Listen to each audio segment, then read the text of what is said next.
Often, a tuner image can send us back far into our childhood. Something as simple as the jingle of a show, or even an ad in the period of time, allows us to reminisce about simpler things, almost relaxing our shoulders with a veil of warmth. This comfortable feeling has no better timing than the fall season. Hearing wacky wind instruments bring me back to Foster's Home for Imaginary Friends. Strange close-ups of scary-looking cats bring me back to Flapjack, yet something about the fall season.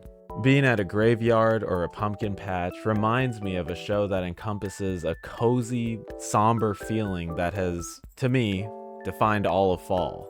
What show could I be possibly referring to? You read the title, didn't you? Okay, I'm just gonna say it anyway. Over the Garden Wall.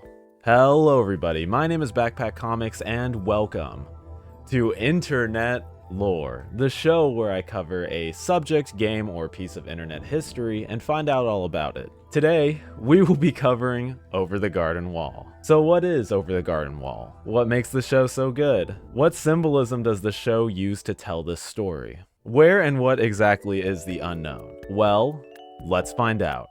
Just to note as well, this video is a deeper look of the story of Over the Garden Wall. I do highly recommend watching the show for yourself on HBO Max or wherever else you can find it before watching this video. Spoiler warning, over. I watch this show annually, so I'm kind of a garden head, you could say.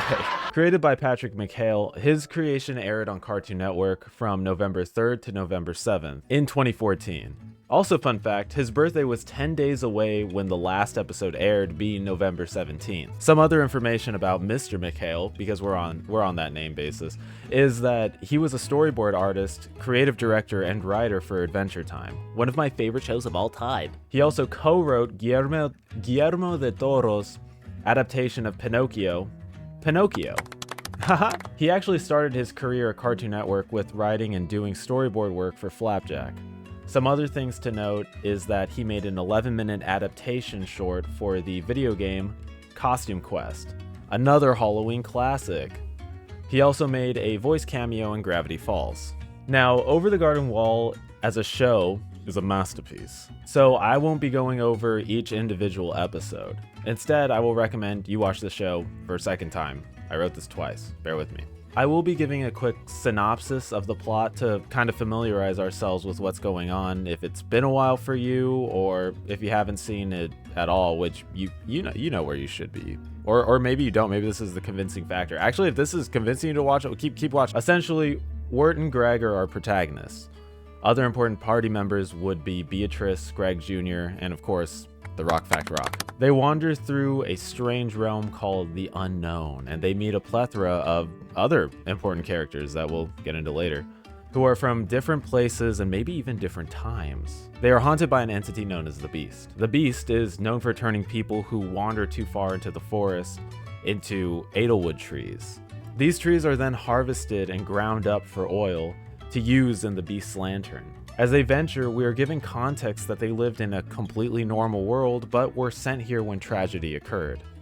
With all these twists and turns, who knows if the boys will ever escape? They do. Taking a closer look at Over the Garden Wall's history, originally Over the Garden Wall was conceptualized in 2004 and then pitched to the network in 2006, with talks to make a pilot, Tome of the Unknown. Tome of the Unknown, or Tome of the Unknown Harvest Melody, was made in 2013. Running at about 9 minutes, Wirt, Greg, and Beatrice head to a city to find the arcane book of all known things. Anyway, the Tome of the Unknown is a book in which contains knowledge about all forgotten things. There is then an exchange between a vegetable man driving a vegetable car. Confusing, right? It gets worse. Vegetable like the greens we eat, okay? Like vegetable as in the greens we eat. The vegetable man, his name is Crops, and this makes this a lot easier. He also wishes to go to the big city. After a murder of crows demolishes the car, they are informed by a scarecrow that they have arrived at their desired destination. Upon entering a sort of garden, they are informed of a party that has been canceled. The city is less of a city and more of an old-timey farm town. The lonely Crops manages to find a love interest in one of the locals. In true Greg fashion, Greg tells Crops that he should fill in for the musicians since the party will remain cancelled without music. Crops begins to win the woman he desires when she notices he is musically talented. While this is all taking place, Wirt and Beatrice is their avian companion, attempt to fix the vegetable vehicle. In their success, they knock over the scarecrow. With nothing left to scare these large crows, a murder soon ensues the inhabitants of the city along with a large turkey. The murder murders the inhabitants of the town. The trio attempts to escape, leaving crops behind in the chaos. But they are soon caught between giant animals. For some reason, an alligator? Like, I understand the crows and the turkey, but an alligator? With some research, turkeys are native to Florida. So are alligators and crows. You could find a good crow anywhere, you know? But with this in mind, does this confirm that the location of the Tome of the Unknown takes place maybe in Florida? Specifically an alternate timeline or maybe whimsical realm with themes of the 1930s and 40s. This could also point to another bayou with a similar temperate climate and speciation as Florida, being the New Orleans area, Louisiana. Perhaps it's easier to say that this takes place in a southern state. Back to the end of the 9-minute plot, Greg abandons the team. Wandering, he stumbles upon a goose large enough for everyone to ride. Crops and his lover find a happy ending when returning home with each other, as the trio and their new helper continue onward into the unknown. You can find the pilot here on YouTube if you look down at the description below. Also, subscribe. I'm very close to 4K. Usually pilots, they change a lot from voice actors to design, sometimes even motivation or how the characters operate. One thing that did change was the order. I feel like since it was just a pilot, there wasn't much direction with the show, just conveying the main idea over the course of 9 minutes. I did like the main theme of the pilot. Definitely, you can tell why this was picked up by the network. The main show, though, gave a finite structure. Though with only 10 episodes, each episode is so significant, doing so much for the growth of each character. I think one thing I enjoyed about both shows is the interactability with the world. We are not told about the world ever, though many questions are asked by the protagonists. We are shown. The storytelling works much the same. There isn't much hand-holding with the show either, because the point is, it's a mystery. I like how much was translated from the original, resulting in a strong, refined concept. Tome of the Unknown was the spark that created Over the Garden Wall. Production of the show began in March of 2014. The animation was sourced from a company in South Korea named Digital E-Mation. One thing interesting is the backgrounds of the show. They look like they're painted. They're actually digital. It's something I had absolutely no clue about. The almost grisaille style of painting, the backgrounds scream a sort of calm dread. Alright class, let's take a small look into the world of art here. Though grisaille, the French word, translates to a painting in gray, gray too has a spectrum of different emotions it can evoke, as it is not black or white. Oh shit, I looked at my watch here, I went a little over. Okay, lunch break, but return here at this time for more art. If you're late, it's half your grade. I would be a cruel and tortilla chip teacher.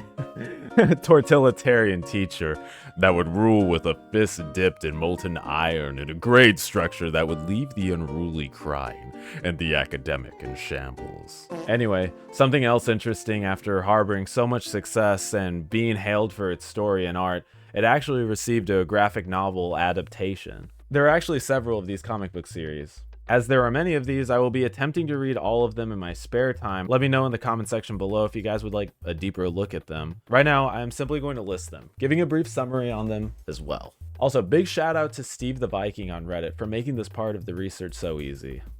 Starting with number 1, in 2015 was the first comic book adaptation titled Over the Garden Wall, Tome of the Unknown. This 4-part one-off was about the events that happened in between the episodes of the main show. The second, starting in 2016 and ending its publication in 2017, was a 20-issue series that told separate stories of Over the Garden Wall. According to the Reddit, the first series, they began publishing Over the Garden Wall comics regularly. As a general rule, every 4 issues was a separate story. The third was created in 2018, titled Hollowtown. This is a 5-part series of the team stumbling upon an eerie town full of porcelain dolls. This one sounds good. Fourth, Distilleria, created in 2018 as well. Wirt and Greg have already escaped the unknown, but accidentally brought Beatrice with them. Kind of an alternate what-if type comic series. Fifth is Circus Friends. The unknown circus is in town.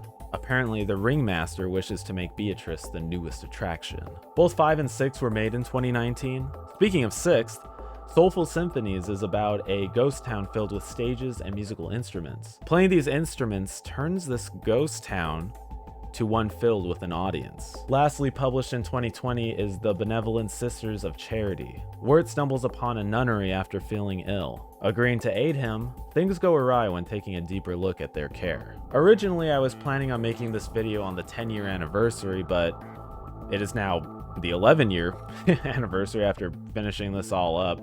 Crazy. Do better, Backpack. So the 10-year anniversary of the show, with this came about a 3-minute stop motion short of all the characters. Though short, you can find the full 3-minute short here on YouTube, again in the description. Our 2 lovely boys are waiting for Beatrice. We get a rock fact from Greg as Wirt is a little existential about the situation. They then wander off in a beautifully lit forest scene to their next adventure. At the end, it shows all the characters as they were also made in this claymation style, which is such a fucking cool touch. The creator must have been so hyped, to make this. In an interview with the creator, they had always wanted to make a stop motion project, so this is just so cool to see them, dreams really do come true type shit. Back to art class. I hope you brought a pencil or pen, because you'll be graded on how many drawings you're able to make instead of taking notes. That's right, I grade weird. Get used to it. The art is alluring, and what really made the show special to me alongside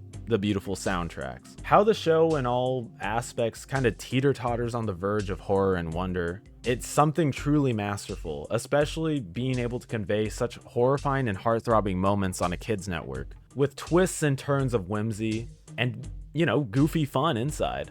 Let's talk a bit about the art. The music was inspired by classic American opera singing, which is evident in most of the shows. Show-tuney, seemingly sing-along songs. The whole show is reminiscent of the 1930s in many aspects. Looking at some of the inspiration, Alice's Adventure in Wonderland was a point of inspiration, specifically the illustration by John Tenniel of the Cheshire Cat.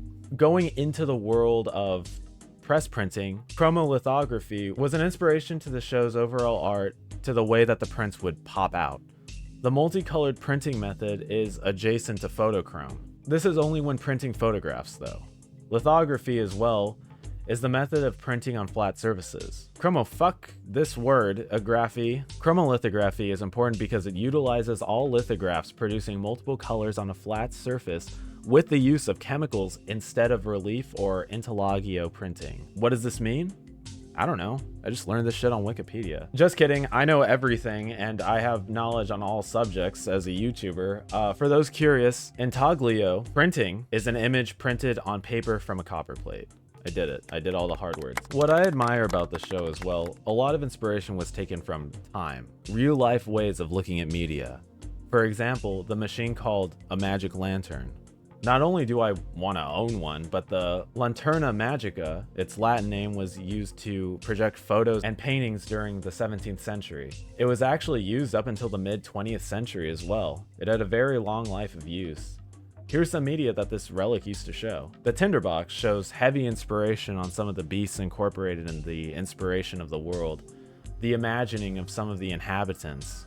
The Tinderbox is a whole rabbit hole of wonder and imagination. You know what to do if you want to see a deep dive on that. Speaking of beasts, the Dogville comedies is another direct inspiration, especially to the school episode and the riverboat episode. Lastly, I would like to speak on Gustave Doré. Their art is very different from this medium, 100% captured though in the backgrounds of the show. The use of stagnant seeming colors to convey darkness or light tells a masterful tale in which a writer can mold into any shape they desire. Here are some illustrations I believe convey that exact idea. Old Halloween postcards as well as foliage from New England just show the care taken by the creative team to create a tremendous work of fiction. And what is art if it does not inspire? The use of this collage of inspiration put into such a modern style of animation art mixed for something so unique. The show is truly a breath of fresh air with all these beautiful elements combined together. So class, what do we learn? Huh? Many mediums of art can convey a time period that was not our own, and in turn give us nostalgia for something that we've never experienced. This anemoia created bounds for a show that is for reason hailed for its art and music. It seems easy and almost self-explanatory to pick away at the deeper themes of the show. Like an early cartoon, every episode seemingly having a sort of lesson. Right now, let's just go with this theory. The unknown is purgatory. Because the boys were knocked unconscious, they saw a fantastical world that did not abide by the laws of ours. This theory is easy to believe until some of the smaller details are picked out. Travel between our realm and the unknown seemed to be impossible. The boys were transported when rendered unconscious, then awakening from the bad dream. Travel in and out of realms seemed to revolve around near-death experiences, making it all the more likely that this was a sort of purgatory. Greg and Wirt also experienced the same visions and stories in their dreams. So, did it matter at all what they did in this dream state if they were just going to be awakened? Was it all just a mesmerizing dream? No, it was much more than that. Looking to some evidence of the unknown actually being a real physical place is in the hospital scene at the very end. Greg shakes around Jason Funderburger, no, not you, revealing that the Bell of Laura, the one that she was commanded under, still shined in his tiny stomach. If you can take something from a realm that is physical and return with it, does that mean that realm is tangible? What if Jason Funderburger, no, not you, is a familiar of sorts, able to transcend our mortal plane to go to and fro? The other theory is a bit of, hidden lore. There is a comic book, as we learned about earlier, that is the What If comic book. And Beatrice actually enters the same world as Greg and Wirt. This means that there is a way to travel between the realms. It's kind of hard to decipher. I don't think this is canon, and no one really says if this is canon or not, according to Reddit. I also hath not skimmed the ancient texts, so alas, I doth not know. I also believe this world to be more real than just, a bad dream, and not just because of the ending. These characters go through a transformation. Maybe this is a purgatory. Maybe this is an afterlife. It does and doesn't make sense. It seems like it's a resting place for people to go and pass on, and yet there is a beast that resides there that steals souls, making them into Edelwood trees. Instead, would it be fair to say that this is maybe an alternate reality? An alternate dimension? Something of time travel even? It's a little hard to say. Going further with some more research as we try to uncover the unknown, a journalist named Vry Kaiser analyzed the show and came up with a quote I believe to be such a good, deep analysis of the final episode. The decision the two, Wirt and the woodsman, to finally stop keeping the lantern lit alludes to the discovery of a truth that can not only shape the future, but inform the past. I believe that this quote does convey a big part of the woodsman's character. Someone trapped in a vicious, melancholic cycle of days spent weeping, chopping trees in hopes to save a soul long vanquished. The reveal at the end when the woodsman and his daughter unite once more. Such a beautiful and powerful scene that conveys the end of strife and the institute of joyful, peaceful times. The confidence now exerted by Wirt is refreshing.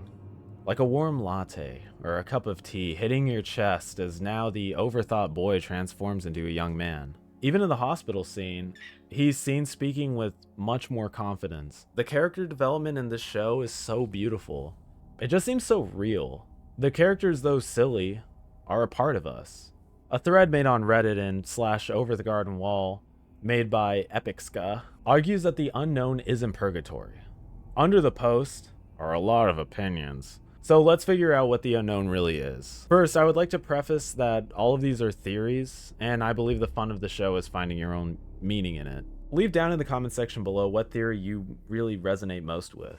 The theory that I agreed with most was that this is less of a purgatory and more of a resting area for souls, like a crossroads in time. These characters don't necessarily come from the same time period as well. Their clothes, speaking patterns, they change from town to town. Beatrice being from the 1800s.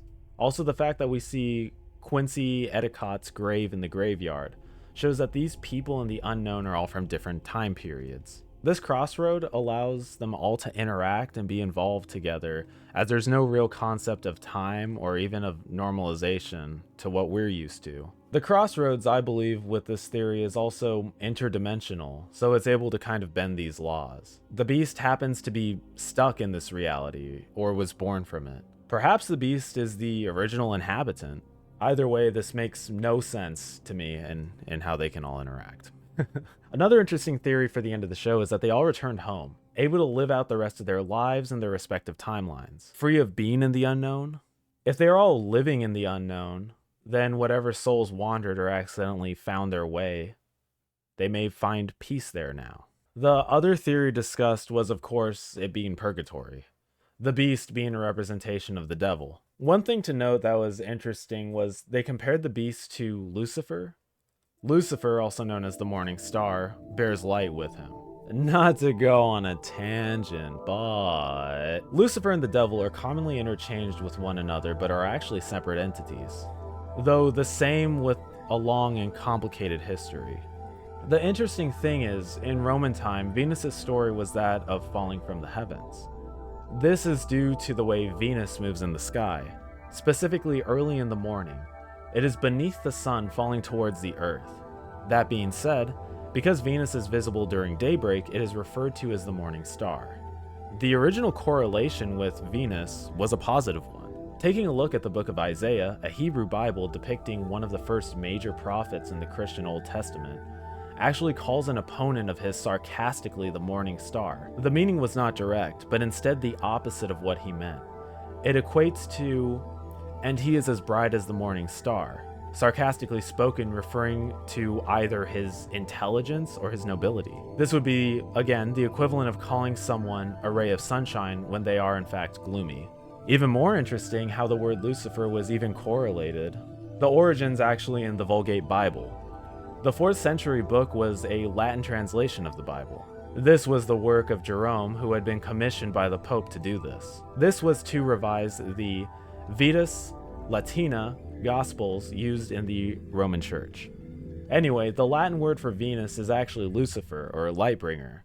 After Romans had intaken the literature, they began to assume that Isaiah was referring to Lucifer being cast out of heaven, rather than the story of Venus. Satan is described as being cast out of heaven, and new readers began to mesh the two together. The thing is, they come from two completely different cultures. This segment was brought to you by cross-referencing. Cross-referencing. Make sure to verify with more than 2 sources. Anyway, class, it wouldn't be a deep dive if we didn't talk about a religious pantheon of some sort. So, what have we learned? Translations are often hard to do, and they're pretty confusing. Relating this back to the show, I can see how the beast can be Lucifer, especially with a long misunderstanding of Lucifer, and yet with a complete understanding of Lucifer. You know what I mean? Being death or Satan the devil, that scared me a little to say out loud, could make sense as well as the beast, whittles you down and you start to give up and become an Edelwood tree. Super sad to see the power the beast wields is so strong. Even Greg, though boyishly good and positive, can't defeat the beast. The beast being an entity of death or a devil is extremely valid. The motivation is also there as he needs to protect his lantern soul, tricking those into defending the soul of a loved one that actually isn't there. It is actually shocking later in the show to see how little power the beast actually had the entire time. Perhaps when isolated with the silver tongue, you would really believe anything. But the part where Wirt says, no, this is stupid, and shows that power that the beast had the whole time is actually pretty epic. Wirt had been all along finding his bravery, using his logic to diffuse the situation. The beast, being an Edelwood tree themselves, perhaps bred from the suffering, yet he is still the most unknown entity that resides there. Maybe he is some sort of infection. Like fear and misery, it can spread easy when left unattended, especially so when afraid of the confrontation of your inner beast. You see what I did there? The burden to bear is one of a lifetime, protecting the soul of what you fear most of losing. Almost interesting on how you can relate this to the emotional struggles, we feel. How it's easier to let fear reside and just avoid it. Despair will go away if you run and hide, but will always come back stronger. sometimes resulting in longer burdens to bear. Whatever the beast truly is, it is a manifestation of consternation. Also, when we accept our loved ones being gone, or adding logic to the guilt of a burden, we are able to move on from it. Confrontation of fear, stepping out of, our comfort zones. Last theory, I thought it would be, fun to mention, that this was more of like the hero's journey. This ties into something crazy, so just you wait. To see if the gods found them worthy to return to their natural life. This is a fun theory to think about. I don't really think this carries much weight. I think there's just some interesting things to tie in. If this was based on the hero's journey, which spoiler it's not, it would actually be a really fun way to show the journey with a shit ton of twists. The second to final episode actually shows us pre-context and shows how the hero's journey started. Also, the fact that a few of our heroes don't even want to venture to the unknown, it was a fun twist on the journey. The old sage with knowledge is most likely Beatrice. Though they do deceive them, they are able to keep their relationship intact. The beast, of course, is the ordeal. The call to adventure is the boys going, over the garden wall. Oh my god, I said it! He fucking said it! The journey home is the boys waking up after defeating the beast, then speaking with their friends from their world. Come to think of it, what else does this remind us of? I'll give you 3 seconds. I'm just kidding. I'm just going to say it right now. It's the Divine Comedy. The Divine Comedy, it applies to the series. I'm sure every fucking video on this show says this, But it is very valid, and the tie-ins are, I'm going to get to it. Let's elaborate on this a little bit more. The Divine Comedy, also known as Dantes Inferno, has a surprising amount of comparisons to the show. In doing research and explaining this, some theories will tie in. Also, canon alert, Beatrice is inspired by the character under the same name in Dante's Inferno, explained in an interview. Wirt is most definitely Dante, as they share an appreciation for poetry and have small similar intricacies, such as sometimes choosing to get lost in their thought instead of exacting action. Greg, though slightly different, is most related to Virgil. Virgil is extremely knowledgeable, and you can argue that the power of the rock fact may compare to Virgil's knowledge. Virgil is very brave, adjacent to Greg's behavior when facing literal hell-like demons. Going back to Beatrice, in Dante's Inferno, she is Dante's lost lover. The similarities lie in how they are both guides through the Inferno, as well as them both having other motives. The beast obviously relates to Lucifer in this, as we discussed earlier, the way in which the theft of souls occur with a silver tongue. The shadow-like appearance also relates to the Divine Comedy, as Dante and his party are stalked by a shadow figure to indicate his sinister presence is near. Even the omnipresence of the beast can be seen through the turtles that are seen so often in the show. The black turtles found throughout the show corrupt those who consume them, but what do they actually represent?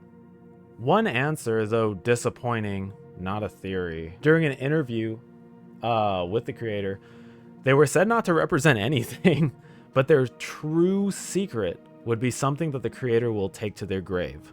Boo. My theory on turtles is symbolism in the Chinese culture. Black turtle snake, or black tortoise, this animal in Chinese mythology is represented in a surprisingly similar way to the inky way that they're shown in the show. They represent inner struggles some may go through, as well as hibernation. How hibernation? Both creatures hibernate during the winter. This symbol is also one of winter, which eventually comes to the land later in the show. Another little fun fact is that this deity represents the north. A bit more about the beast is actually a song sung in episode 4. The song tells of the beast luring those far from home, telling that he will coax you with his silver tongue, turn you into a tree, and harvest you for his lantern. It's funny how early we, the audience, can piece this together, but it's, scattered just enough so that it doesn't make sense. Lastly, to bring back the big canon into the equation. Yeah, that one. The creator of the show has this to quote on a fan theory of the unknown being purgatory. Any interpretation that feels right to people is a perfectly valid interpretation to me. I think it's great that the creator of the series never actually tells us what is true or not, letting the mystery linger on. 2 more things as well. I believe that in the coma, Greg does die. Though they both wake up, Greg does see the gates of heaven in the segment where he sees the angels and cherubs. When he asks to save his brother, he gives his soul to God to rest so that Wirt may live on. This is why the beast was able to wrap Greg up in the Edelwood tree. Maybe the show was about Wirt needing to be less tunnel-visioned and consider the value and emotions of others more than his own. Maybe death cradling the poor dear Greg was the only way for Wirt to acknowledge the value of his brother, even if he may be his half-brother. The pumpkin area is one of the most interesting places in the show. It is clearly your last stop when stepping off the old black train. A community of people celebrating life after death, a strange cult-like leader that watches over them as they live undead in bliss. They also seem to celebrate an infinite harvest festival. Maybe they are mythological creatures that care for the dead? Maybe it's more simple and it's just a commune of lost souls. I feel like this one, more than any of them, is really up to interpretation, though this is one of my favorite areas in the show. The last interesting thing I heard about the show is actually the tavern. It is a popular and widely discussed theory that the inhabitants in the tavern are all toys made by the toy maker.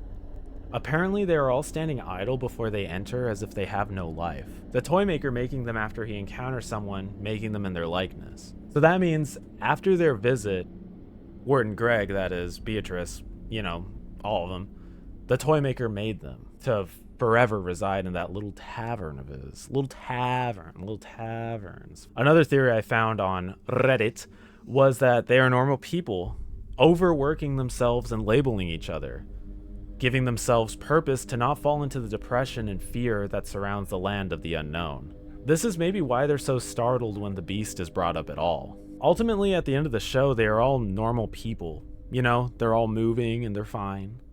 Maybe this is false. Maybe this, is the way of the toy maker celebrating his fantasy.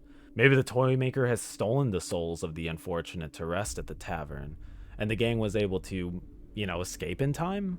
The last one, it's kind of a stretch, but it's, this whole thing is like a really interesting thing to theorize about. The experience of the show is magical. This is something I enjoyed when it first came out with my dad. I'll never forget, how invested the two of us were. My mom ridiculing the two of us for watching a stupid cartoon. Well, guess what? It's not stupid.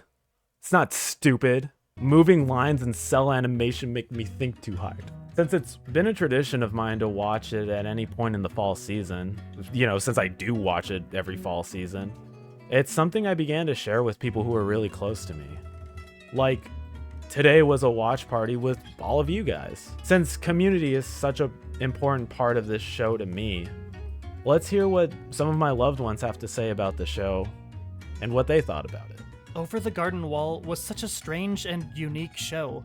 A show that, to this day, still captivates me and brings up so many emotions every time I see that opening. I'll never forget sitting down at the TV every day, eyes glued to my screen, making sure that I didn't miss a single moment of each episode as it aired live for the first time. I had recently moved to a new and unfamiliar town before this series aired, 2 years before my high school graduation, still lost in the limbo between old friends and new, while dealing with, at the time, unknown mental disabilities. With all of the uncertainty and confusion of my life, Over the Garden Wall was an anchor that I could hold on to, transporting me to another world, if only for that 1 week. I knew this series was going to be special from the moment that unforgettable opening started. The somber piano and singing echoing through my speakers, a mixture of silly and unsettling short scenes playing out one after another, and then finally, you're dropped into what feels like the middle of a horror story already being told. Just like you, the main characters have no idea how this story started. A question that would loom over you through every episode as the children ventured deeper into the unknown. While Over the Garden Wall was a Cartoon Network special created for any age, I think the reason it became such a classic to this day is because the creators weren't afraid to trust their audience with a more mature story.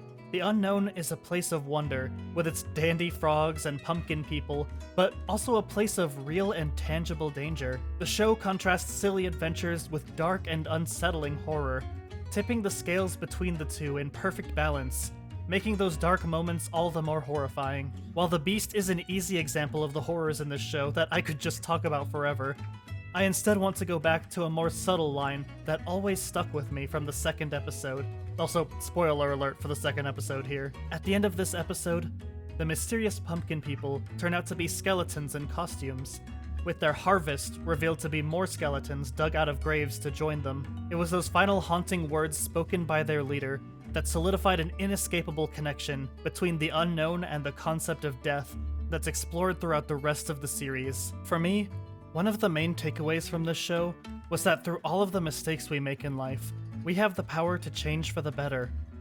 Life is full of unknowns, but what matters is that we face our problems and make those changes before it's too late. Everyone is trapped in some way, but the children help them make changes for the better, which in turn helps change them for the better as well. The location of the unknown is a reflection of the unknown things in real life, our fears, our dreams, and our uncertainty. A place we all have to navigate in our lives. Last year was my first time watching Over the Garden Wall. It made me feel nostalgic for something I did not experience.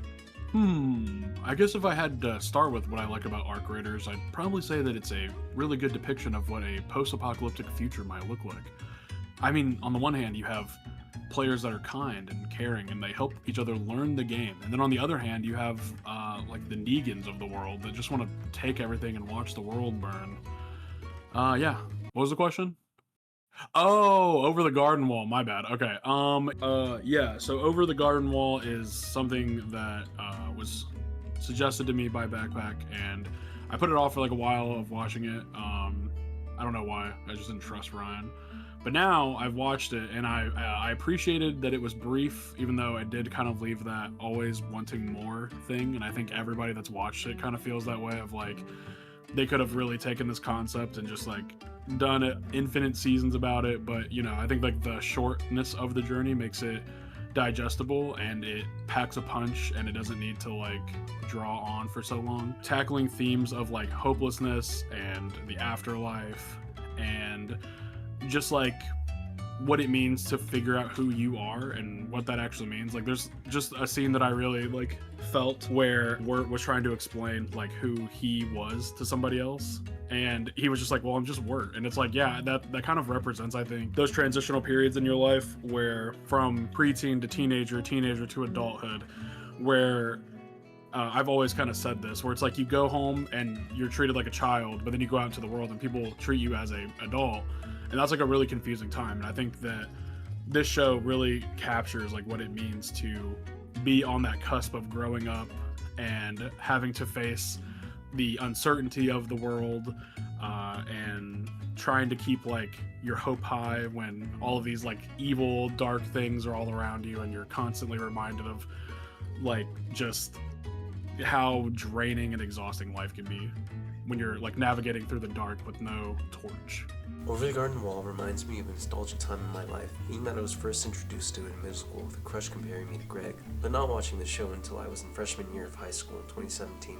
When I first watched it, I was enamored with the miniseries, with the soundtrack, specifically the prelude, being my favorite, aside from the main antagonist, the Beast. Every rewatch is some new form of inspiration, whether it be trying to replicate dishes from the episodes or trying to create some type of art from the series, like the pumpkin heads. I personally would like to try to make it a tradition to try out and watch Over the Garden Wall on the first day when fall hits. I enjoy the show so much because it really is one of a kind. You can't really find this autumn-themed whimsy in any sort of cartoon series throughout the whole thing. It's rewatchable, enjoyable, and still silly and crazy enough, but to put myself in the situation and act like I do it differently, like not almost drowning in a lake with my younger brother.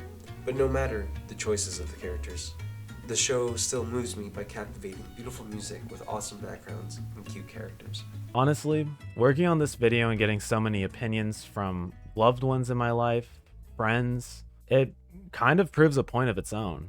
Teamwork and companionship. Much like Over the Garden Wall, it took the cooperation of everyone to escape the derelict place.